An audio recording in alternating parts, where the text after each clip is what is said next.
Let me say at the outset here, I love David Lipscomb. It's been good to me. I don't hold a grudge. I just want to do the right thing. When I started the program, it was a dream, so to speak. I was at a basketball game in Jolton. Coach Head was coaching then, and I sat on the stage to watch the game, and so I pulled the curtain back, and I looked in the back, and there was a red mat. And I said, Coach, what in the world is that back there? Y'all have gymnastics here? He said, well, that's a wrestling mat. I said, a wrestling mat? What are you talking about? He said, yeah, we have wrestling here. I said, high school wrestling? You have high school wrestling? I said, yeah. Well, I thought, that's neat. And so I didn't think anything about it till some months later, and I went to another ball game with Coach Head at Cone High School. And while the ball game was going on, there was a wrestling match. And I thought, what's going on in that other part of the gym? So I went over, and there was a wrestling match between Cone and somebody. And I was really enthralled with it. I hardly even got back to the ball game. And I got the idea, I'd like to start that program at Lipscomb. So I raised $700, and I got some scatter mats. Well, the first thing I found out, you don't wrestle on scatter mats, believe me. You don't do that. I got permission to go down into the basement of Burton Gym. And there were posts all over the place. We wrestled in between the posts and hit them at times. And I had about 7 boys that came out. I can name them pretty well. Eddie Bates, Alan Bates, a boy named John Vlahakis. And we didn't know anything. We were ragtag. We didn't know what we were doing. So I raised a little money, got them some yellow uniforms, gold uniforms we call them. And we started out. Well, we didn't do too well the first year. But I was blessed with one of the best wrestlers in the whole state of Tennessee. That was Tim Terry. Tim was a natural. He's just a natural wrestler. He just, I don't know, I didn't know anything about it. I didn't hardly know what end was up, you know, but I'm a quick learner. I learned. And I got several of the coaches I talked to, and one of the coaches that helped me tremendously was the blind coach. He wasn't blind himself, but he, sorry about that, no pun intended. But Tennessee School for the Blind.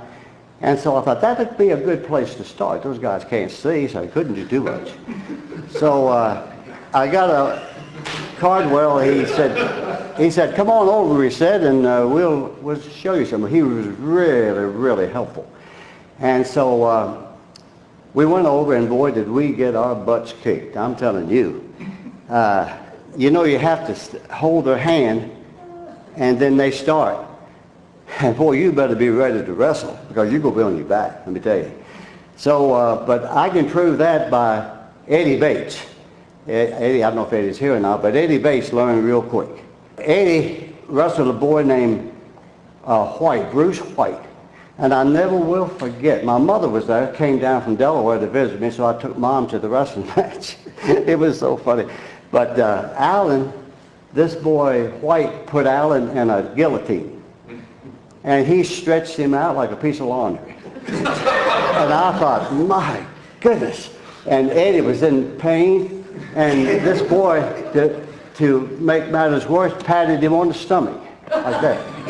And when he got out of it, we had an assistant coach for a while, I forget what his name was. And when he came off the mat, he told Eddie, he said, Eddie, that was a guillotine. And Eddie screamed, don't tell me what it was, I was in it. And that was one thing, but Tim blew the top off. And Lowry is here, he'll know what I'm talking about. We went over to second year to a tournament at Overton. And Tim Terry beat the best wrestlers they had. 1 year's experience. He beat the boy from DuPont. His name was Cousy, I'll never forget it. He beat the boy from Antioch. He beat the boy from Overton. And one of the coaches was suspicious. He said, tell me, Coach Goff, where did that boy Terry come from? I said, well, he's just a plain old Lipscomb boy is all I can tell you. And he said, I thought maybe he transferred from someplace. But Terry went to the state the second year. He went to the state and wrestled a top guy named Waller from Memphis. and did a good job with him, and he came in third, and that was pretty good. So we were pretty much on our way.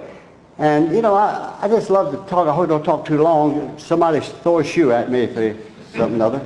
And you know the story about the preacher that preached too long, and somebody threw a shoe at him, and it hit a woman on the front row. And when they revived her, she said, "Hit me again, I can still hear him." But let me give you a little brief thing that's in my mind all the time. Man, I'm never bored. I go to, I think about my wrestlers, it's what they did and how much I appreciate them. I didn't know anything. I was bluffing it day by day until I learned something, you know.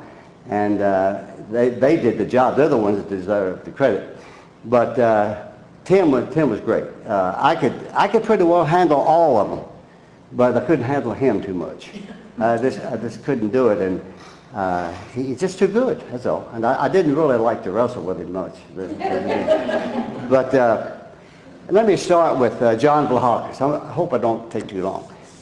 John Vlahakis was a big boy, weighed about 185 pounds. He wasn't a very good wrestler at all. And we wrestled cone in the old Burton gym. And he's the wrestler boy, weighed about 185 pounds. He was built like Schwarzenegger. He was big, and from his chin down to his shoulders was just an angle. And I thought, oh my God, I said, John's going to get killed. I said, I don't know if they put him out there or not. And this is the truth. We put him out on the mat, and I turned around to go to my seat to sit down, and I heard the whistle, I heard the mat.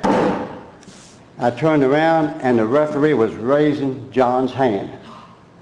And I thought, what? And he pinned that boy.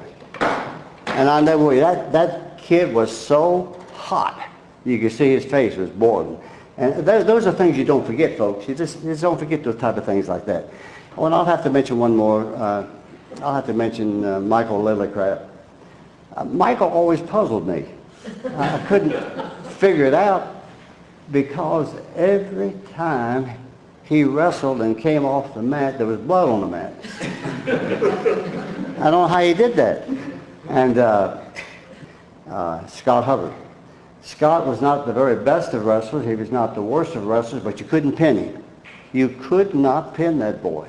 He was like one of these little wire babies that you had, you know, you twist around and around. And I've got many, many memories like that, and I guess I just can't go on with that unless I think of another one I'd like to tell you. But, and I remember Gary Hall. Gary Hall was, when he got in the down position, he was like a woolly booger. He was just all tucked up, and there he was, and just like a ball of flesh. And no one could keep him down. He was sooner or later, he's going to turn around little by little by little, and up he was. And then he'd always end up pinning somebody. But I want to tell you about one boy. I've got to tell you, this will be the last one. One was Scotty Heath. Scotty was a little guy when we wrestled in the Burton gym. And he was about maybe the 5th grade then, and I was in coaching, and he came up and nuzzled up to me. Just a little guy. He never was very tall. And he would weigh 98 pounds soaking wet, you know. And I said, Scotty, I said, you like that? Would you like to wrestle? He said, yes, sir, I would. Well, a couple years later, I saw him again. And he wrestled. And he was the 98 pounder and went to the state, I think, 4 times. And you talk about what wrestling can do for a kid. That kid walked the hallways and nobody knew he was there. But after he finished wrestling, everybody knew who he was. Everybody knew who Scotty was. And it did so much for his self-esteem. And he had asthma real bad. And his mother told me this story. His lungs collapsed on him. And both of them. And they almost lost him. They rushed him to the hospital as quick as they could. The doctor worked on him for several hours. And he came out to Miss Heath, and he said, Miss Heath, he said, I want to ask you one question. Now, this is a great story. I want to ask you one question. This boy is either a swimmer or he's a wrestler. Which is it? She said, he wrestles. He said, and that's what saved his life. He said, he would not have made it. And he was a great kid. He just, he had, it took him from the heart of a lamb to a tiger. I mean, he just, that's what wrestling does for you. Now let me tell you the history. I'll try to do this real quick. See, I could go on. I got all kinds of stories like that.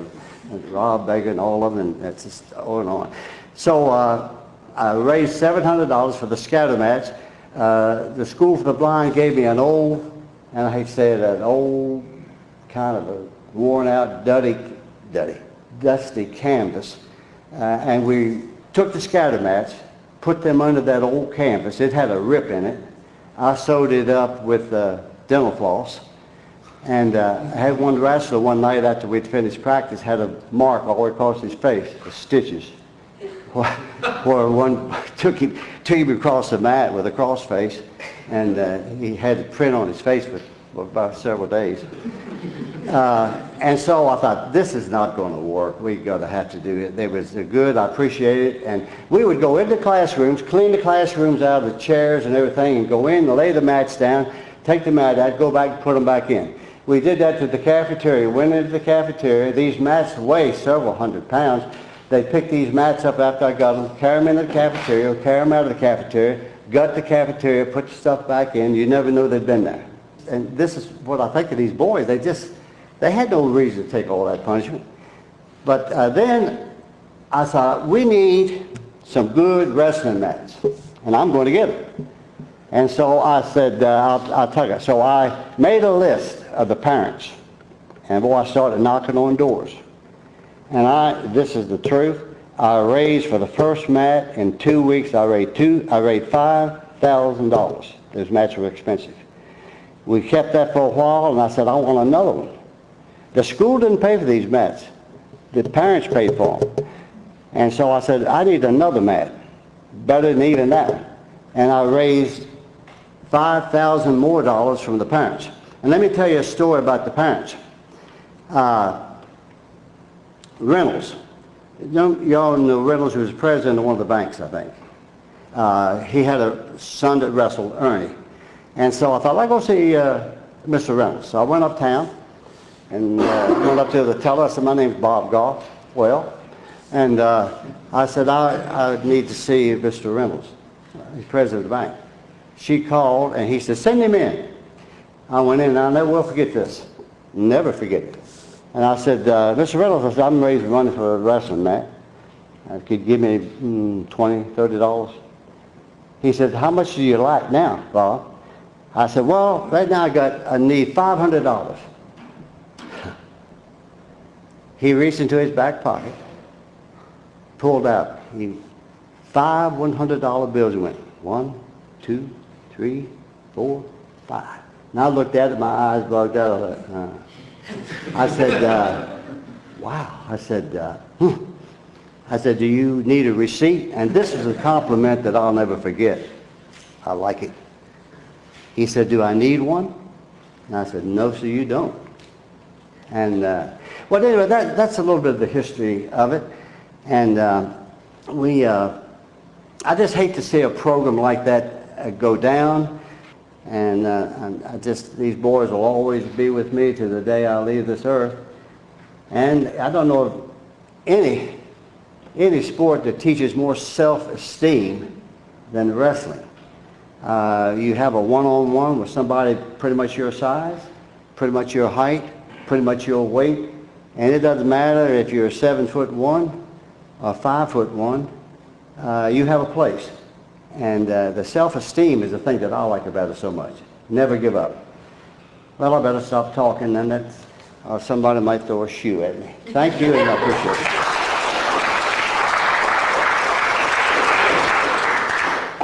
Keep wrestling.